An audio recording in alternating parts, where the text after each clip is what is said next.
What's cracking, people? Announcer here, and welcome back to Jak 2. In the last one, we did a couple of miscellaneous missions, including handing.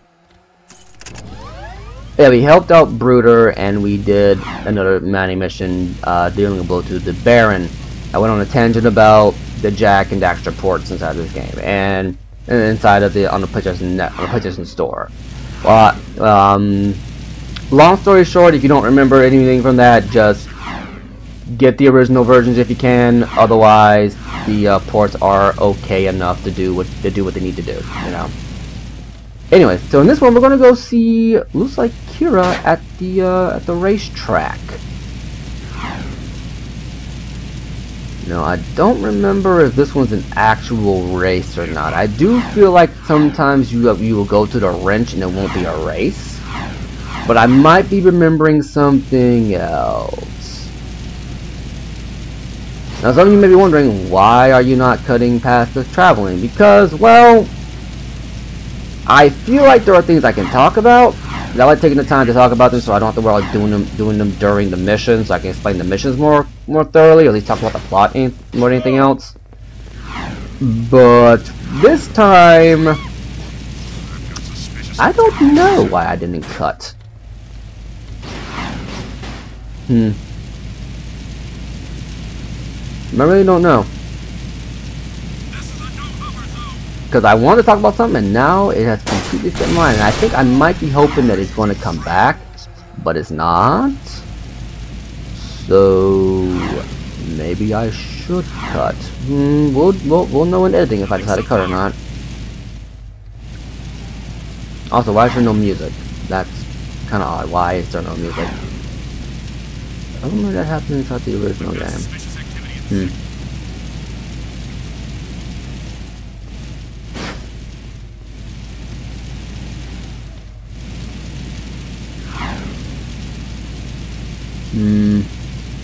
We're almost there anyway, so it's only like a minute or two, so I'm not too worried about it. Oh, look at that! It's Errol. Since Errol's the Tier 1 champion, his face is plastered all over the freaking wall. You're gonna like what happens when we get done with this. Sorry!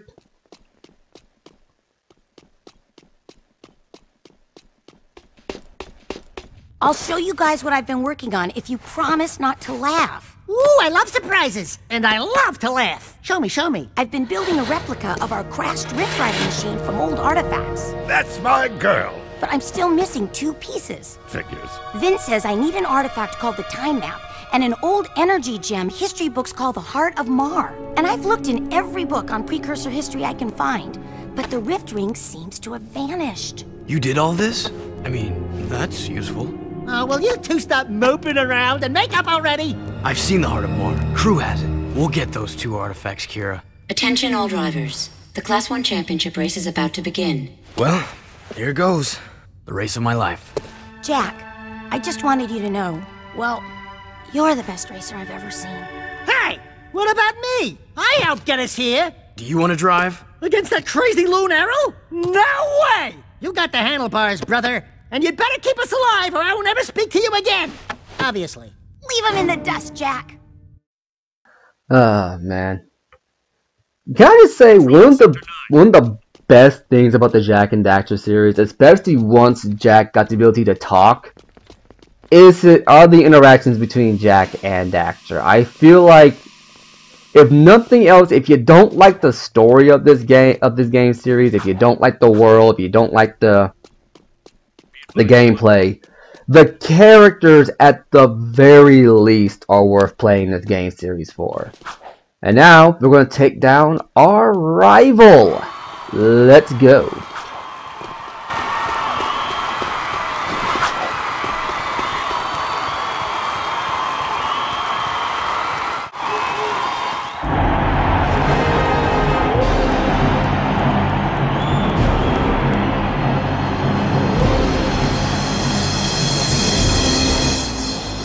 More than just to win, eco-freak. I want you! Greetings, racers! Today, your nerve and skill will be tested for our amusement. If any of you should by some small chance beat our grand champion, Errol, then you will be awarded a month's supply of eco! And a short tour of my palace to see how the other half live. Good luck, and die bravely. Ready? Get set!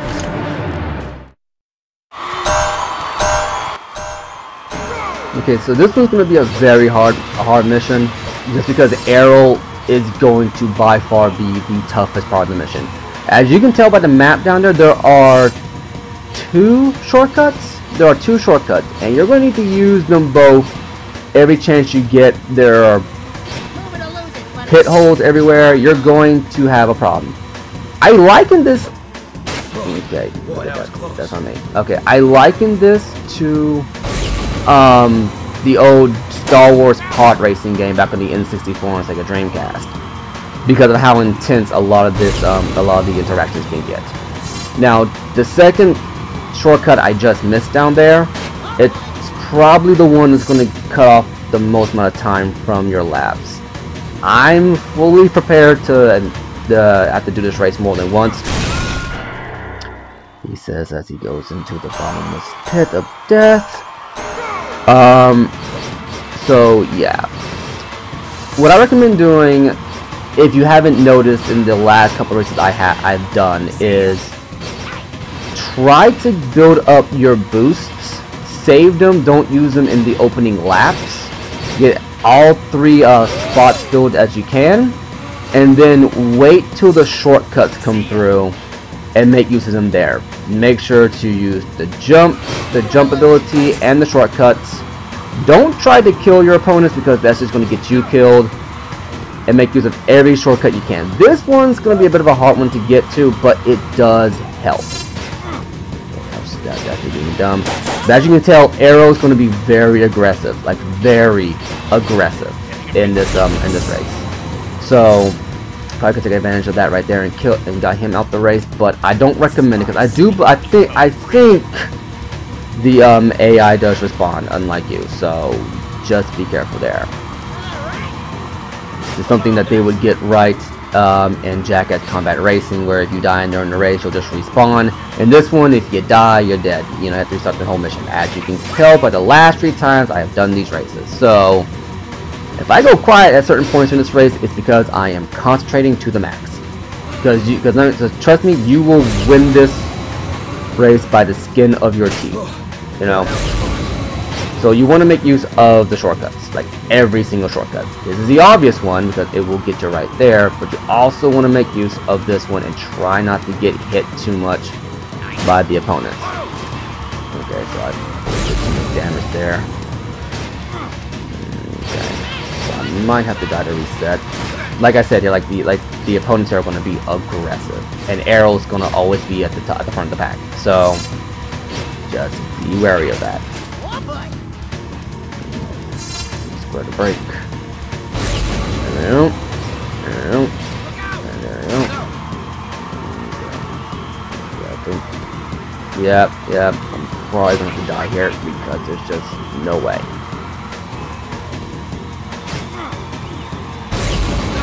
Okay, going to die here. Gonna have to die here. I'm in the back of the pack, and it's the last lap. Okay, see ya. Woo!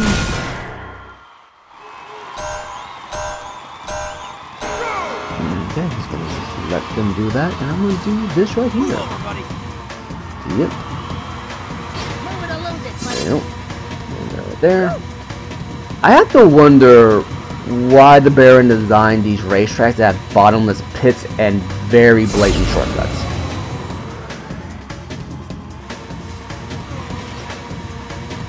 There we go.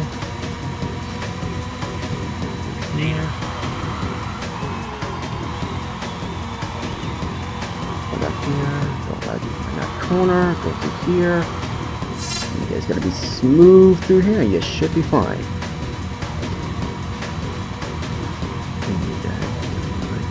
Clapping the controller. You know, this turn always gives me trouble. Here. Here, and do that. Okay, just gotta rinse and repeat. Okay. And not hit the wall repeatedly. Stop hugging the wall. Jack, no, wall is not your friend. But yeah, so we're at the last of the speeder races. I want to call them Spook Black races, but this is not Star Wars.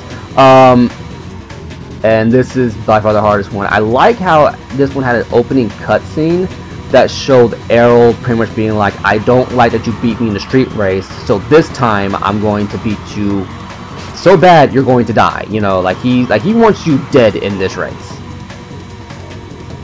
They don't reflect that too well inside the gameplay, and as you can tell by the mini-map, Errol and someone else have gotten stuck somewhere, and it happens every once in a while. Don't get used to that. Get used to this. Okay, I think this is the strategy I used when I first, you know, did this mission. When I realized that you have to use the shortcuts to pretty much win this race. Like, I would argue that the second race teaches you that you're going to have to use every shortcut you can, especially considering that the second race had shortcuts that weren't obviously labeled on the map. Okay. I should be able to do this behind the boost. I don't want to risk doing too much damage to myself, and this should be the finish. Done! So yeah, you have to use every shortcut, and I won by a pretty substantial margin. Oh dear.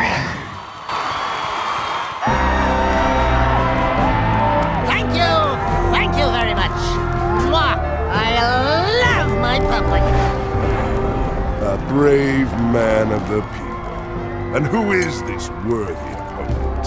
In my world, good men are either bought or broken. So which is it going to be? Surprise. What? Just a little closer. We need to talk. Fool! Don't you get it? It's over, Jack.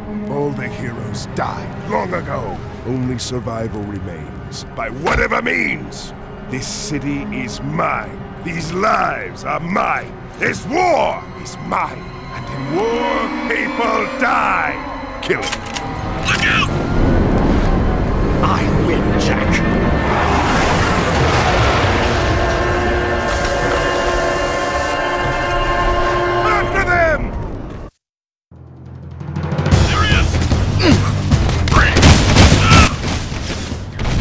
Excuse me, coming through, excuse me. Wait. Wrong way. Okay, I don't know why I picked the wrong way there. Excuse me, coming through, coming through. Excuse me. Jet board. Oh, I was low on health. Oh, well, I guess that's one way. It's a climactic way, but that's one way to get rid of the police. So yeah, that's the end of Errol. He let his arrogance get to him, and now he died. Now, my question... Oh, this is a hidden area to get an extra mission. So my question is, does the Baron not pay attention to the races? Because Jack... I mean, these are televised races, right? People should know who Jack is when he looks at. Oh, and also now that we won, is Jack and Daxter on the posters all around the area. But yeah, shouldn't the Baron know that Jack's been participating in the races and winning the races? I mean, you would think that the most wanted guy in the city would be monitored at all times, but no. Apparently, that's the first time that the Baron's seen him. I guess he just doesn't pay attention to this stuff. Then again, it would make sense. He sees a trivial matter. It doesn't. It's more a distraction to keep the populace in line and content, and not thinking about the hordes of horrible monsters outside the wall wanting to kill them at any moment. But one thing I did find interesting about that whole exchange is that whole exchange kind of tells you that the Baron wasn't always, you know, the dictator that he is. Because he talks about how in war, heroes die, and heroes are a dying breed. Good men don't last long. They either break or they turn, or something like that. I can't remember the exact lines. But that in my mind, considering what we know about the Baron, considering his visual design, and considering what we know about the background here, that tells me that at one point the Baron thought himself a hero. Okay, I admit I could have worked on a corner there. He either thought himself a hero or he was an actually decent dude. And something happened, probably whatever resulted in his new appearance, and that just changed his entire outlook on things. It's interesting to think about. And now we're back inside the palace. Well, let's go.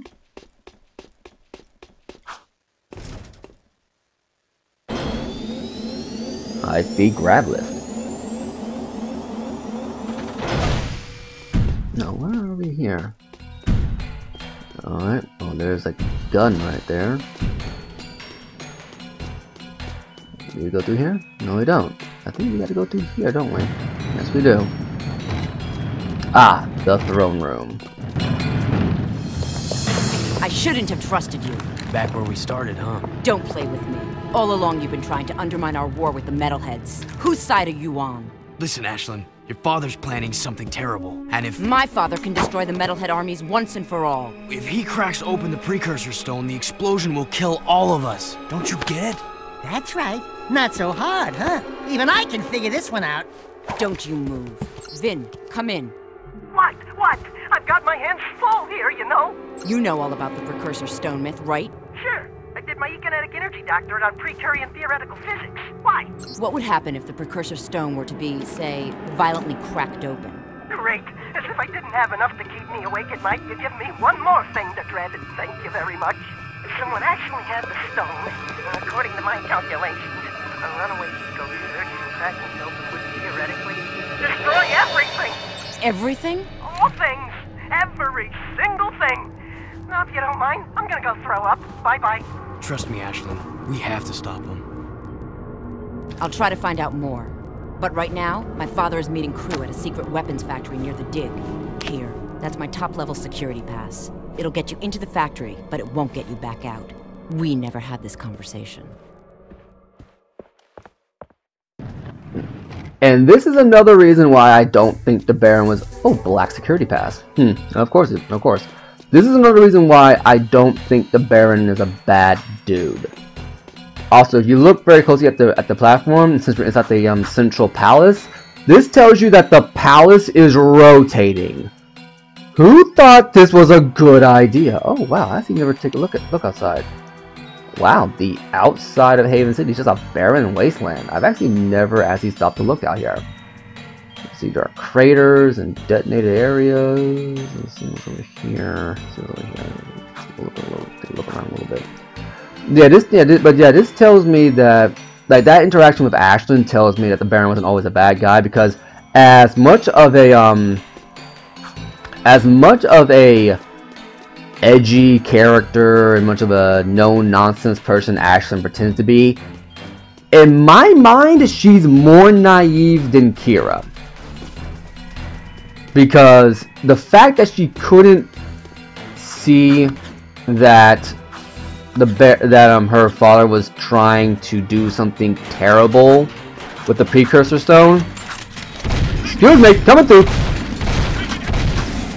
Okay, shot them off the edge. What a way to go. The fact that she couldn't tell that was the thing, or didn't even conceive that as a possibility. Oh, they're still alive. And they're shooting me from down there. Well, never mind. Long range! Don't mind me, fellas. No, screw this. Wait. Yeah! The Peacemaker strikes again. This is how I make peace. With a gigantic world-killing weapon. I feel like this is counterproductive to the overall message. Let's see if we want to do this right here. There we go. And now, this actually killed me more than once. Do we do this on the first try? And yes, we do! Yes! Okay. So yeah, but for as edgy and over-the-top as Ashlyn is, I feel like she is probably the most naive character in the bunch, because she couldn't conceive the idea that her father might be going a bit too far in trying to beat the metalheads. Okay, so now we're back at the palace. Out of interest, I think we gotta go this way, right? No, we gotta go this way because that door is locked. So yeah, also, that scene never really meshed well with me, because as we'll see in Jak 3, in that scene, I feel like Ashlyn's a little bit taller than she's supposed to be, because in Jak 3, no, unless... that is unfortunate. Screw this. I think I'm gonna do this right here. Nope, that's not it. How do I do this again? How do I do this? Oh, right! Forgot about that. As we see in Jak 3, they are at, like... that's the one downside to the jet board. Oh, where are we back here? Okay. That every now and then it will just fall off the railing. I don't know why it does it, but it does it.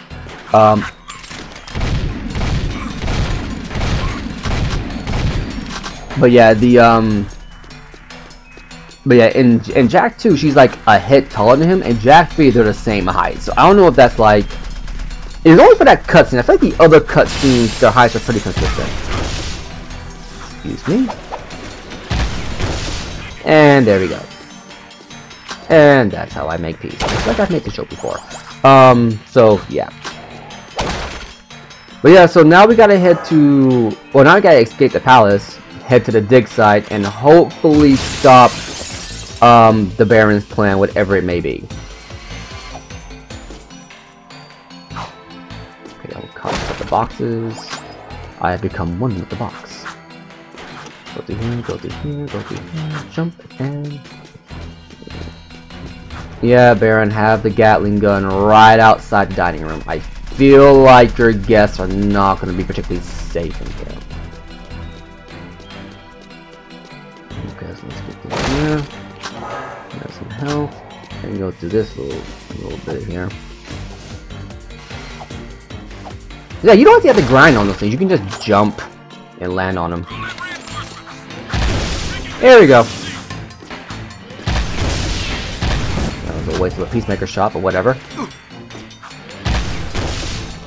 I got a peacemaker, I'm gonna use it. Okay. Once more about the fail. Okay, got it. Okay. Jump down here.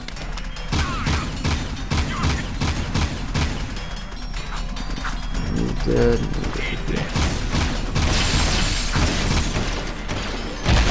You're dead.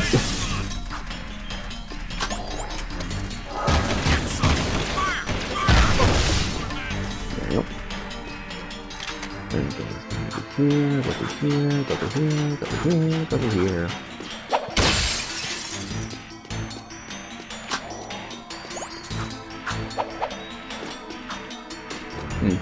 I wonder where Mark found that precursor stone. Oh well.